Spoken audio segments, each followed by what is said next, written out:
Hi, everybody. Happy Thursday. Welcome to our Louise Hay class. Thank you, Celia. And I want to welcome everybody to the class, especially those of you who are here for the first time. After I do the presentation for the class, we always have a time, maybe 10, 12 minutes for personal sharing. And we go around and, we might say, okay, Celia, would you like to share? Never feel obligated, but always feel invited. That's the best way to put it. We'd love to have you say, hey, I'm new, and whatever you want to say. So tonight, I do have a lesson. Before I go into the lesson, Jimmy gave the announcements. We're quickly realizing as people attend our Louise Hay self-healing class, sometimes by the week is over, as many as 500 people have listened. So we've become aware through all of our studying that many of the centers are going to be a little bit like the Tonight Show. You're going to have people in your audience, and then you're going to have a much larger virtual audience.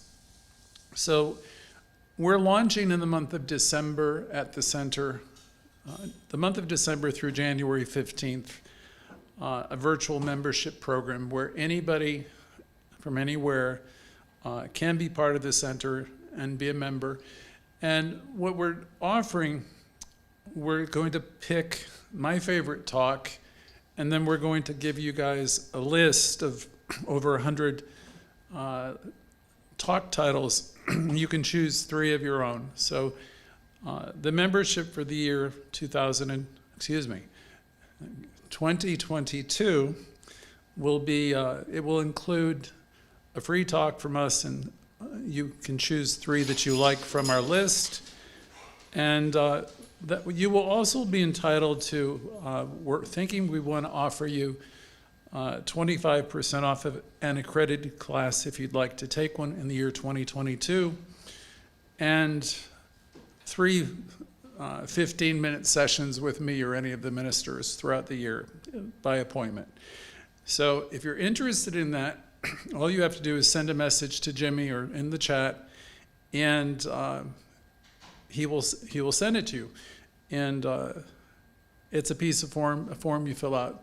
So more on that later. We'll do a launch on it officially over the next few days. But any of you who are now listening to us on, YouTube, Instagram, or Facebook, you can send us in a request, and we will send you the form if you'd like to be a supporting virtual member. And then, of course, some of you think that's not a lot of money, and we're thrilled with it, but if you'd like to do more, you're always welcome, of course, to contribute any amount you want. The other thing for your friends, all of our Louise Hay classes are offered at no charge at all. So you can invite your friends to these classes and Sunday at no charge, and you can also watch the rebroadcasts on Facebook and YouTube at no charge. So we're trying to be of service to the world, and we would love your support. So let's move on to the lesson. This lesson was one I started years ago in a seminar, and it was called The Inner Picture originally. And I've worked with it in different ways for different groups. So let's get on with the lesson. Many of us think in terms of abundance, right? And we look for our good outside of us, right? And we encounter people, and we give them good advice, and we realize, people don't change, right? So Louise Hay would say, and we would teach here, we all choose to think what we think about. And what we've taught you here, it's only a thought you're thinking, and your thoughts can be changed. We have stories within us that we're writing all the time.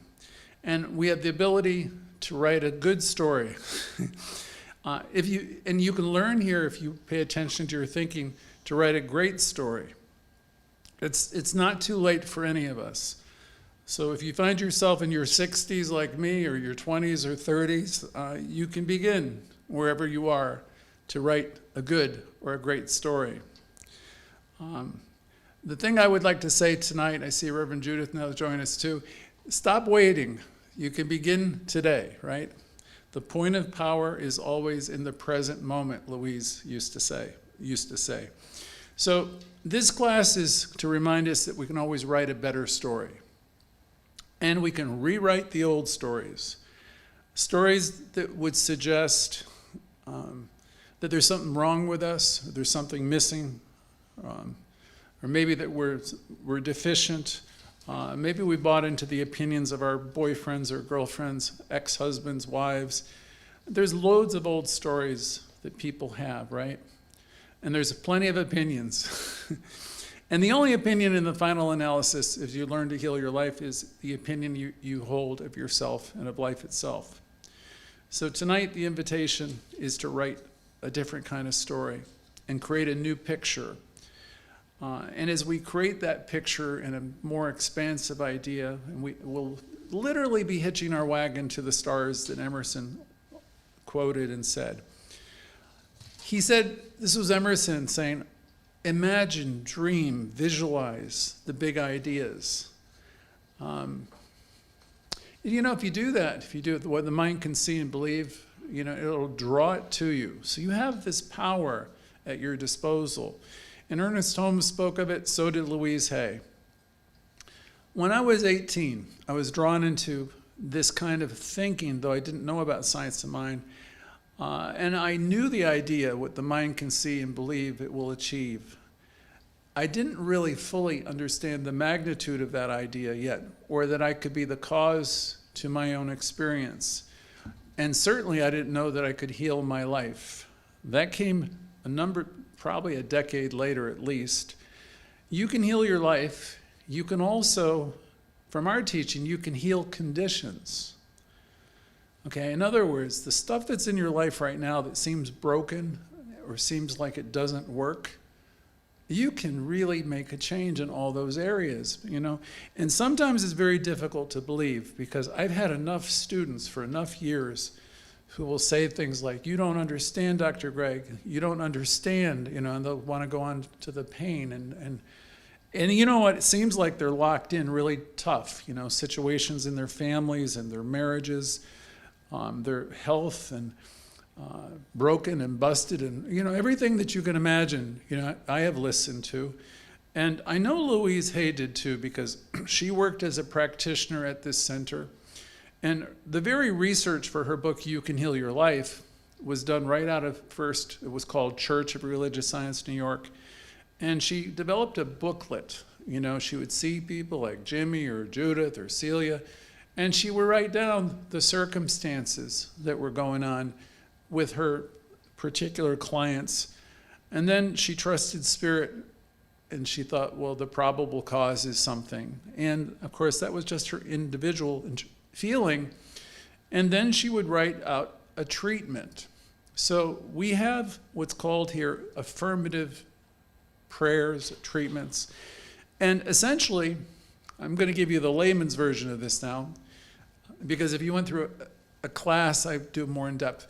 But essentially what that means is if I have a condition in my life, be it I'm broke or I'm in a screwed up relationship and I find myself in the same situation and there's pain and there's worry and there's all kinds of things, you have the ability to neutralize most, I could even hazard to say all of those ideas in mind and thought.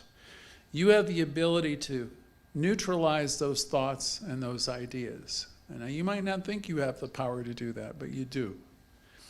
And you might think like it's too much, because that's always what you hear. It was a remark that was, I've heard it many times, right? But I know Louise Hay heard it also. And it was like the idea, if you really knew how bad my life is and how miserable and I have been, and all these years I've done this and I've suffered that, Louise would say, you begin wherever you are, with whatever thought you're thinking, and you begin to neutralize it, you begin to cancel it, and you begin to tell yourself, most cases, the opposite of what you've been believing for most of your life. Most of us have learned the value of taking the high road, right? It's really something. If you can learn to just not react, most of us have learned the value of taking the high road when we could, right?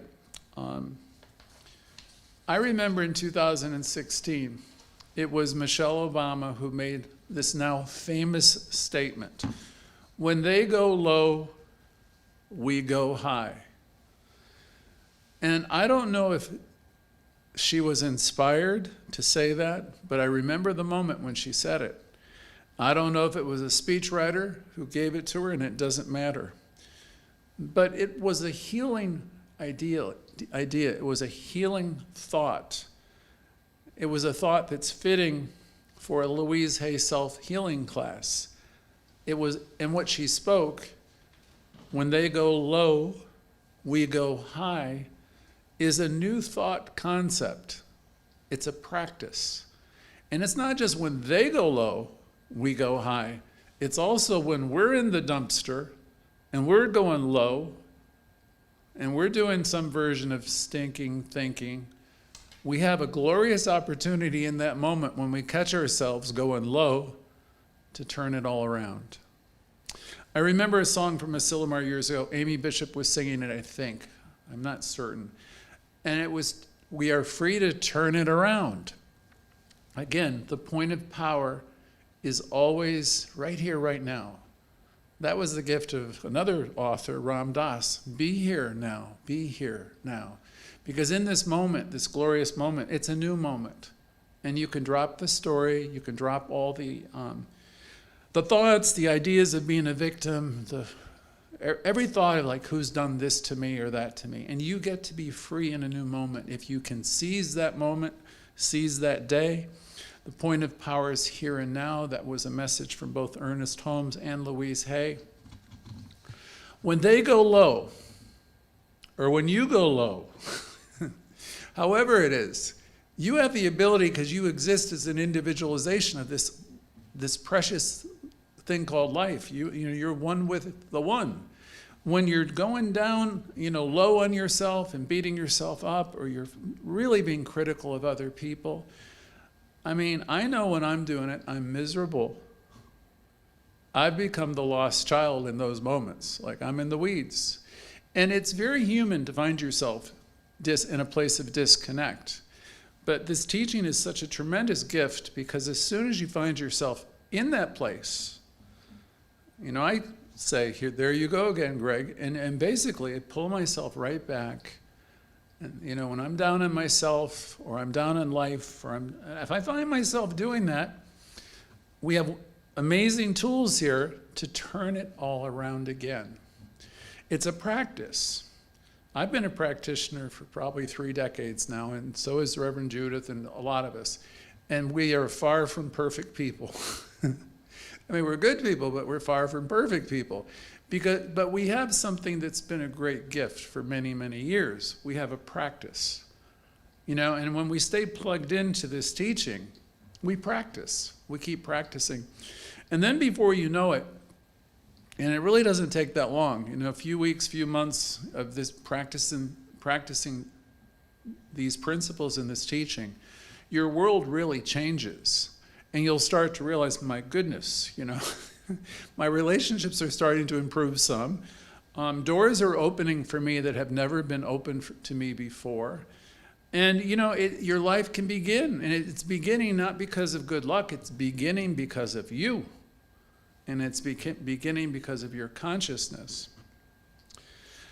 Whenever I go low, or they go low, people are taking shots at you, or you're like beating up yourself, try to interrupt those conversations in your own mind and rise out of all of that stuff and hitch your wagon to the stars of better ideas, smarter ideas. And you can do that because all of the universe is supporting.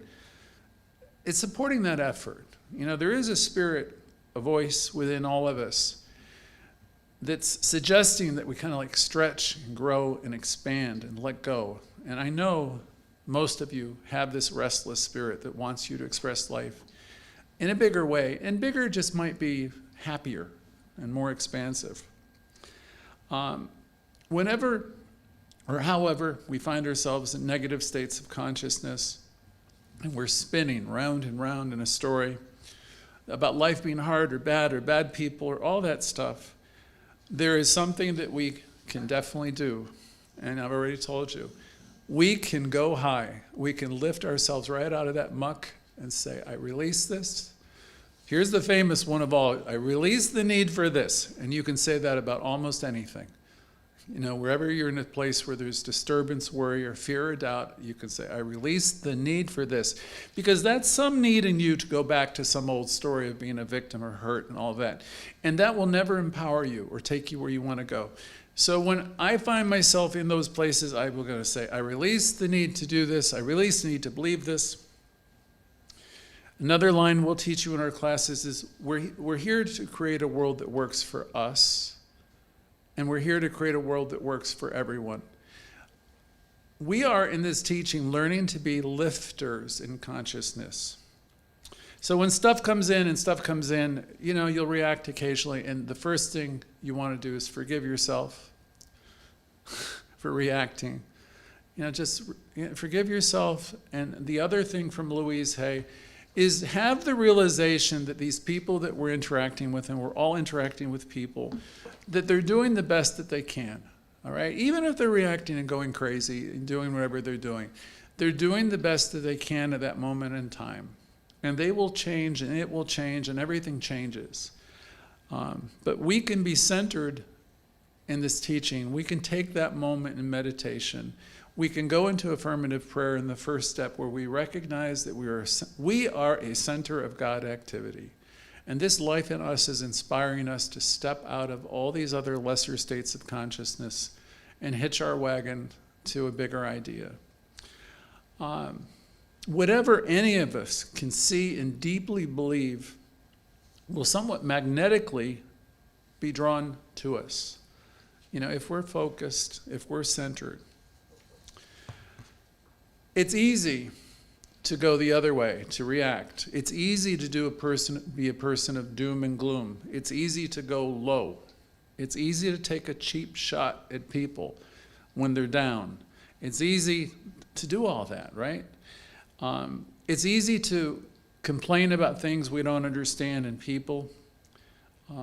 It's easy to have rapid and quick opinions.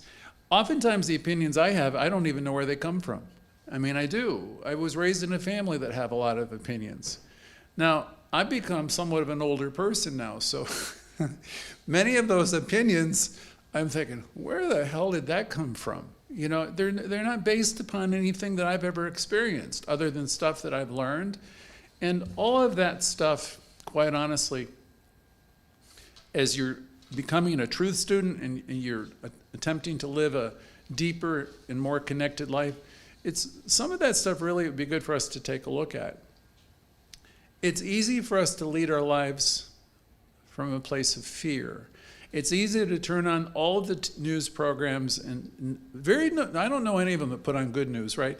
So it's easy to buy into all kinds of stuff, and it's easy to be a divisive person.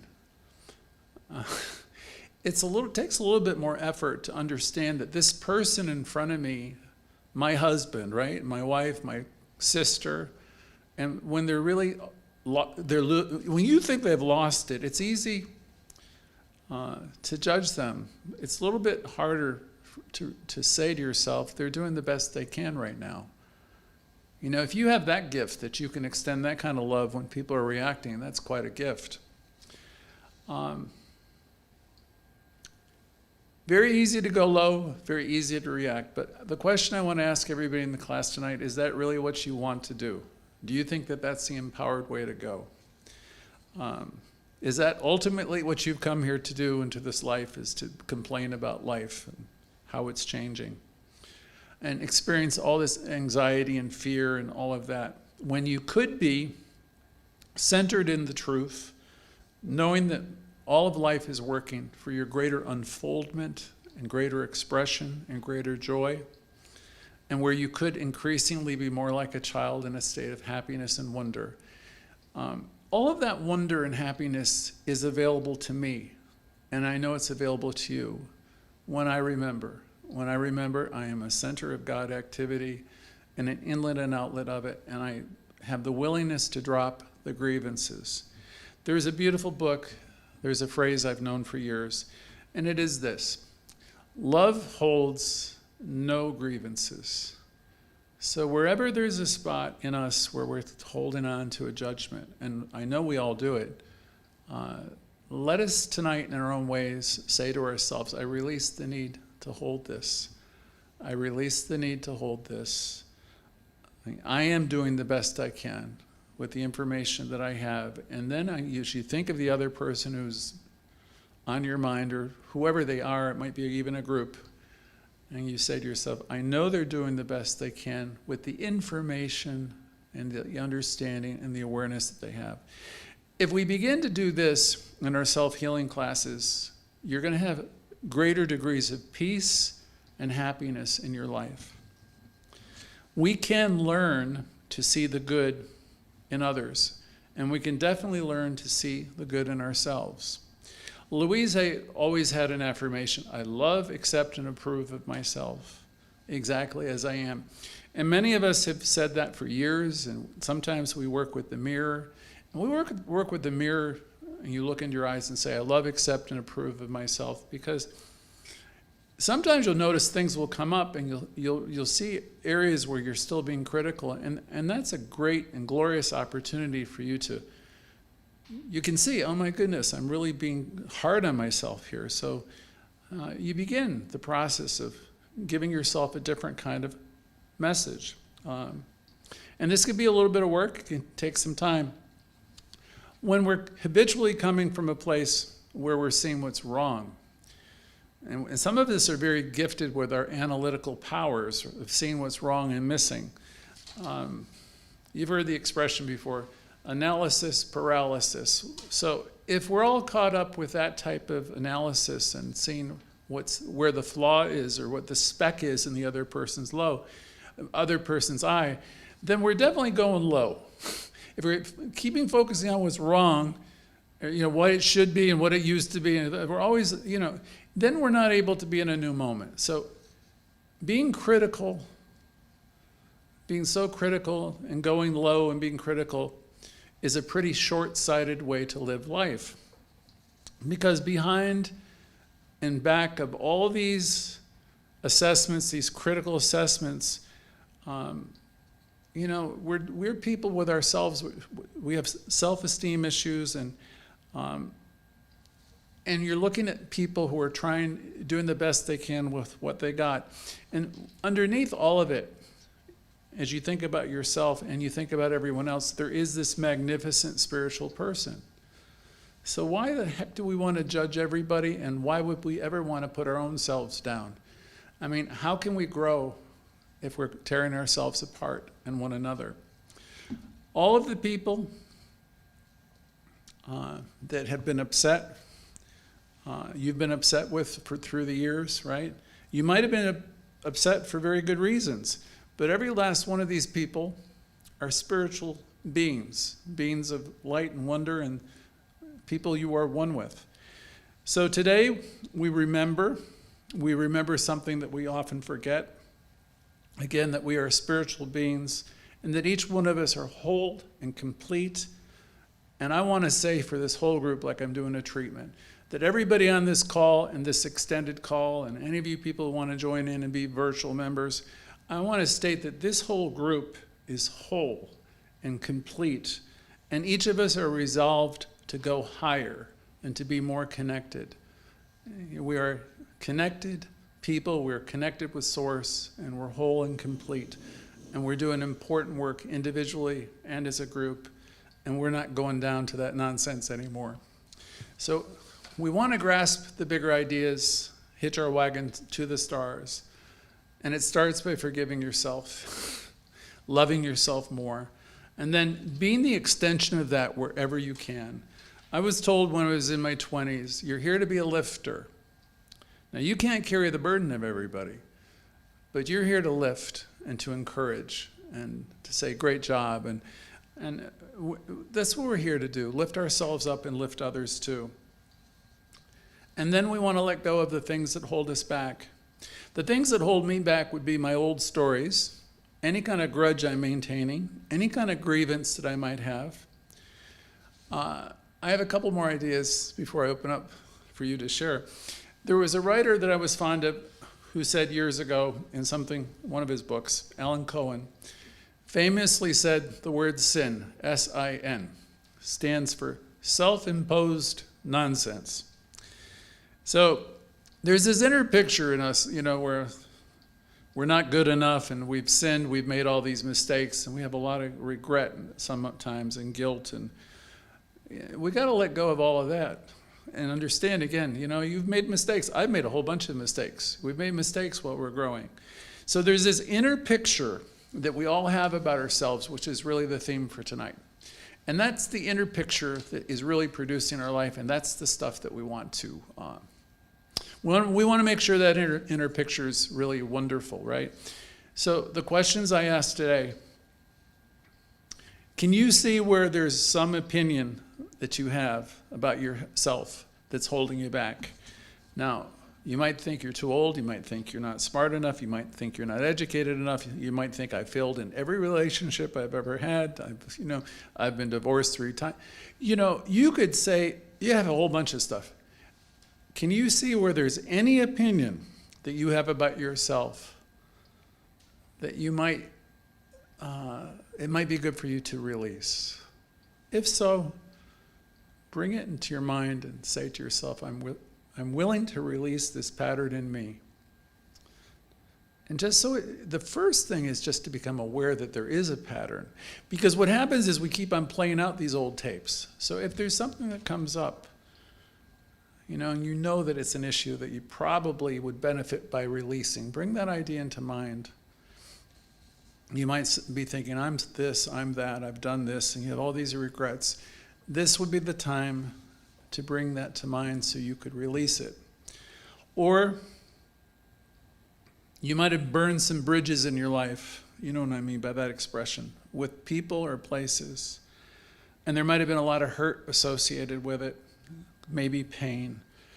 And you might think it can't be fixed. And maybe even the people have passed on. Maybe there was a love that didn't work out, an unresolved hurt, anger, resentment. And as you think of any of these scenarios and anything that comes up for you where you have a sense and it's still troubling you, these are examples of you going low. This is Michelle Obama. You're going low in the sense that you're ruminating over things that have happened and you're punishing yourself in different ways for things that are in the past.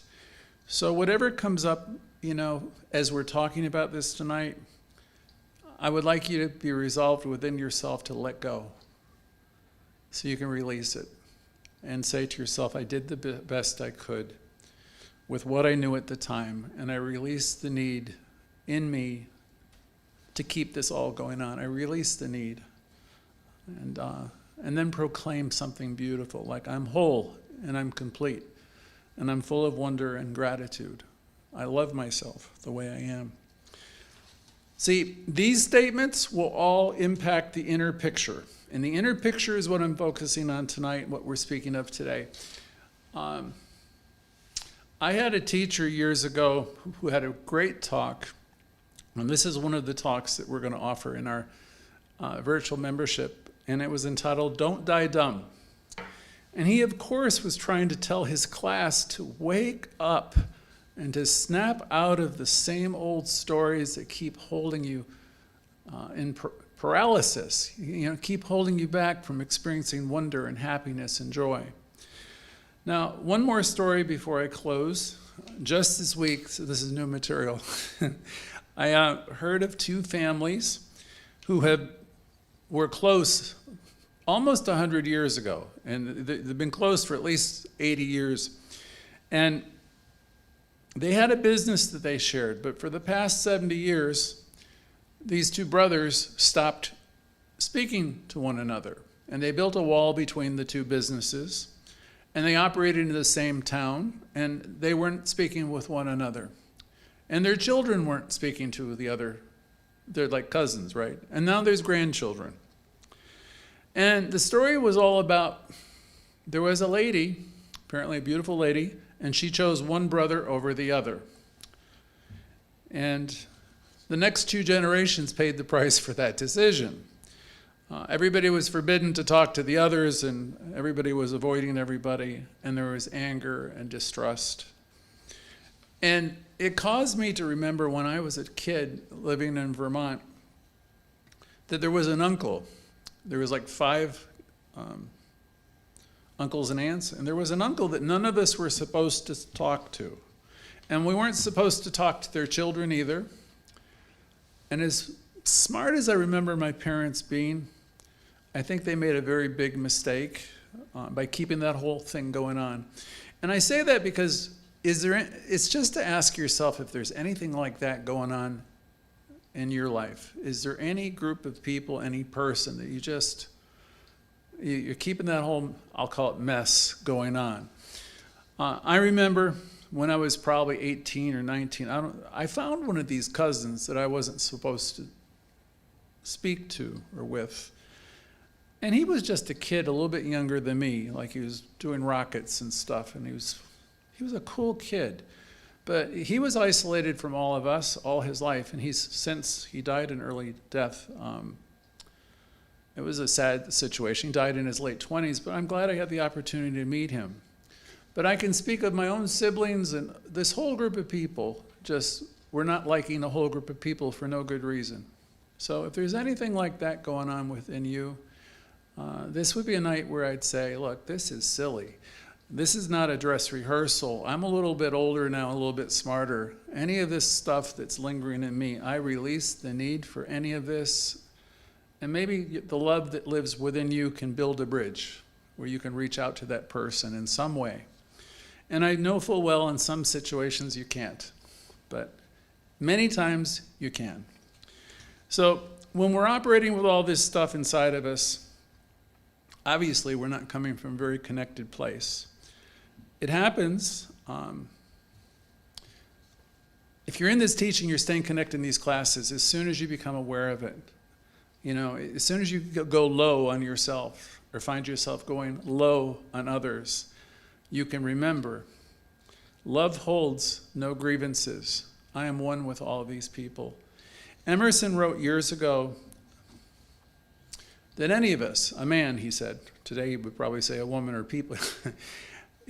Emerson wrote, a man convinced against his will is of the same opinion still.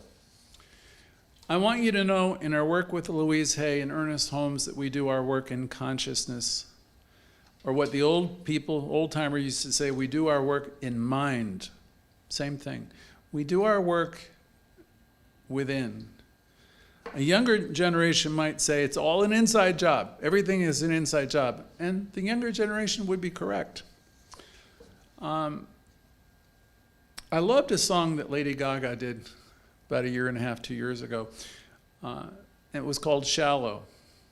She asked a haunting question in that song. Are you longing for more, is the question. On a soul level, are you longing for more? When you come into these weekly inquiries, these classes where you can learn to heal your life, you're getting answers to some big questions. You're asking yourself some big questions. And you become faced with real opportunities for expansion and growth. We learn here that life is longing to express itself through you. You're important, and you're here to express brightly and brilliantly, and learning to know that, the whole universe is longing for you to live that deeper life. Everything is possible for you. You were made in the image and likeness of the Creator, and you have everything you need. So you have the ability to create. You have the ability, everybody on this call, to see things in a new way. The old days, they can say you can be born again in spirit. You can wake up to who you really are, and you can realize, as Ernest Holmes said, there's power available, and you can definitely use it. So as you connect with us week by week, that's why we exist. We're here to fan the flames to remind you of the truth of your being and help you step up and keep supporting you. My own personal advice, having been a part of this for over 30 years now, is just stay plugging in, stay plugging in. We all get off track, and some of you bounce back 3, 4, 5 years later. It's be much better to stay plugged in. So those were all my questions for tonight. I'd love to see everybody become virtual members. You'll see us promoting that over the entire month of December. If you'd like to become a virtual member sooner, that'll be for the rest of this year and 2022. Just send Jimmy a message, and we'll give you the choices. We'll give you Don't Die Dumb, and we'll also give you 3 talks of your choice to listen to. And I think it's going to be 3 sessions with me or one of the ministers, and a 25% discount on any of our accredited classes, the first one. So you'll see that. So now we're going to take a minute break, and I'm hoping we can meet some new people, at least say hello, and we'll see you in just a minute. Thank you.